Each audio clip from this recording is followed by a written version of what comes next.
بسم اللہ الرحمن الرحیم۔ ورلڈ کپ میں پاک بھارت ٹاکرا آج چل رہا ہے۔ پاکستانی ہونے کے ناطے یقینی طور پر جوش و جذبہ عروج پر ہی ہونا چاہیے، لیکن میری نظر میں اصل ورلڈ کپ تو کہیں اور ہو رہا ہے۔ بطور مسلمان ہمیں اپنی دعاؤں کا رخ کسی اور طرف موڑنا چاہیے۔ اسرائیلی جارحیت اور بربریت سے فلسطین میں ملبے کا ڈھیر بنی عمارتیں دیکھ کر دل دہل جاتا ہے۔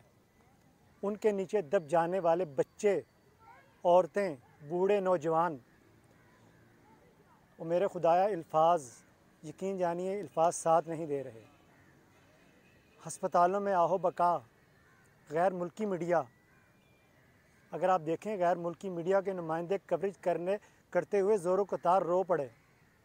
میں خود کرکٹ کا جو ہے نا وہ بہت بڑا فین ہوں، میرا بیٹا بھی کھیلتا ہے۔ پاک بھارت میچ ہو، یقین جانیے کھانا تک بھول جاتے ہیں ہم لوگ۔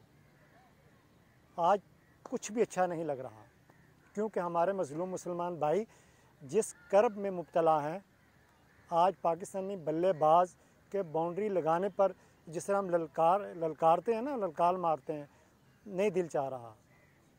بھارتی بلے باز کے آؤٹ ہونے پر جس جشن منانے کو جس طرح ہم جشن مناتے ہیں نا، وہ بھی آج نہیں ہو پا رہا ہم سے۔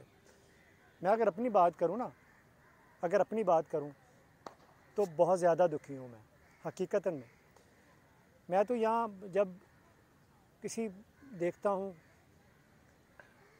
کچھ برا ہو رہا ہوتا ہے کسی کے ساتھ تو میں یقین جانیے رو پڑتا ہوں۔ تو فلسطین میں جو کچھ ہو رہا ہے، خدا کی قسم میں نہیں بیان کر سکتا۔ بس اتنا اپنے پاکستانیوں سے کہوں گا، نوجوانوں سے کہوں گا کہ آج دعاؤں کا رخ جو ہے نا وہ کسی اور طرف ہونا چاہیے، ضرور ہونا چاہیے۔ فلسطین کے لیے ہاتھ اٹھا کر دعا کیجیے۔ اللہ پاک ہمارے جو فلسطین میں رہنے والے ہیں، اللہ پاک ان کی حفاظت فرمائے، غیب سے مدد فرمائے۔ دیکھنے اور سننے والوں کا بہت شکریہ۔